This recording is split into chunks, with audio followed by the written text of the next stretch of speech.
Bea Alonzo masayang-masaya sa piling ng bagong boyfriend na si Vincent Co, pero totoo nga bang pa-level up ito mula kay Dominic Roque?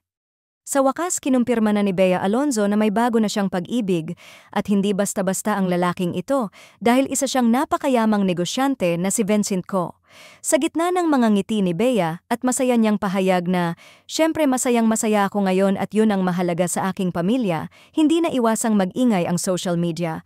Ngunit habang si Bea ay tila nasa Cloud9, marami sa mga fans ang hindi maiwasang magkumpara sa kanyang bagong love life sa dati niyang nobyo na si Dominic Roque, na ngayoy masaya na rin sa piling ni Sue Ramirez.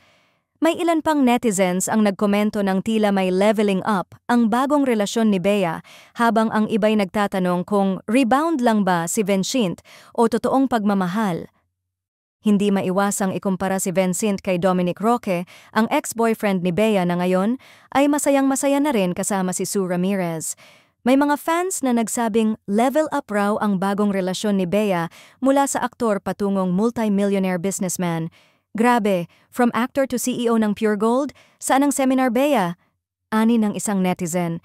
Mukhang Bea is winning sa lahat ng aspeto, love life at future secured.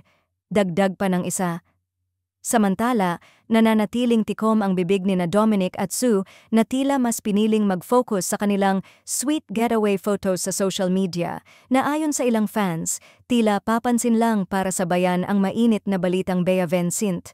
May mga netizens na nagsasabing bagay naman sila. Maganda at classy si Bea, tapos si Vincent Co ay mukhang disente, successful, at mukhang very low-key. Swak sa bagong face ni Bea na mas pribado, mature, at elegant ang image. Kaya marami rin ang nagsasabi na baka ito na talaga ang endgame relationship niya.